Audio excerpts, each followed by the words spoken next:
Here's a counterintuitive farming fact: the most advanced tractor you can buy today might be the worst one to own. Not because it breaks down more, it doesn't. Because when it does break down, you're not allowed to fix it. A satellite-connected, GPS-guided, software-locked machine that a farmer can't touch with a wrench. An Alberta startup looked at that situation and thought, what if we just didn't do that?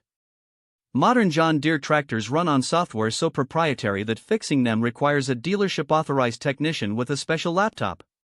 Miss planting season because your tractor threw an error code at 2 a.m.? Too bad. Call the dealer. Wait a week. Lose the crop. This isn't hypothetical, it's a lawsuit.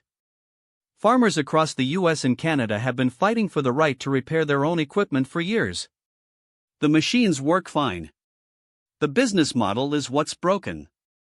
Enter the Alberta startup. Their pitch is almost aggressively simple: tractors without the proprietary software stack, without the subscription services, without the DRM-locked engine modules.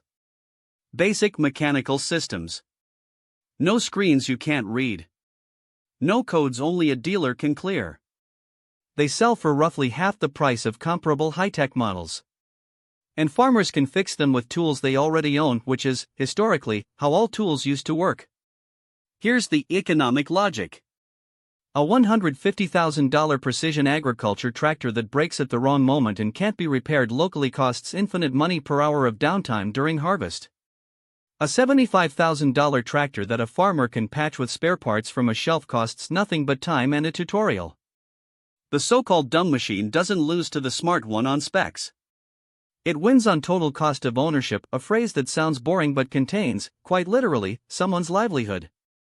This sits inside a bigger battle called right to repair, the argument that if you buy a thing, you should be allowed to fix the thing. It's the same fight playing out in phone repair shops, in hospital equipment rooms, in tractor cabs at 11 p.m. during planting season. The Alberta approach doesn't wait for legislation. It just sells you a machine that was never locked down in the first place. Which is, depending on your perspective, either radical or embarrassingly obvious. The implications compound fast when you zoom out. Developing nations, where farm equipment downtime can mean food insecurity, not just financial loss, are exactly the market where simple, cheap, maintainable tractors aren't just convenient. They're the difference between a harvest and a disaster. Technology that requires a dealership infrastructure to function is, in a meaningful sense, not appropriate technology for most of the world. There's a version of this story that's about tractors. There's a bigger version that's about what innovation actually means. Adding features is easy. Adding software locks is profitable. The genuinely difficult engineering challenge is building something that works, that lasts, that anyone can fix, and that costs half as much. That's not a step backwards. That's a different kind of forward. So the next time someone tells you the future of farming is fully automated, AI optimized, and subscription-based, ask them what happens when the server goes down at harvest. An Alberta startup has a pretty good answer. It involves a wrench. Strip away the startup pitch and what remains is a correction, not a disruption. An industry built software locks into essential tools, called it precision agriculture, and charged twice the price. Farmers who bought and found out the hard way that owning a machine and controlling a machine are not the same thing.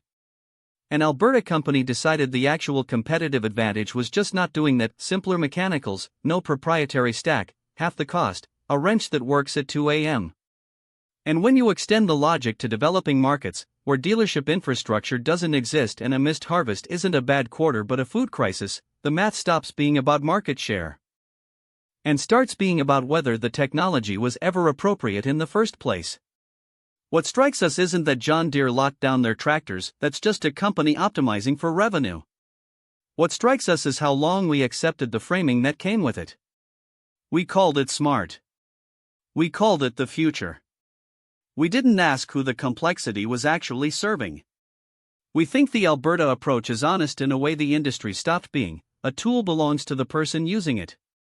But here's what we can't quite settle: if simpler, cheaper, and fixable genuinely outcompetes lockdown and expensive, not just morally, but financially, what does it say about every other industry where we quietly handed over the wrench and told ourselves we got something better in return?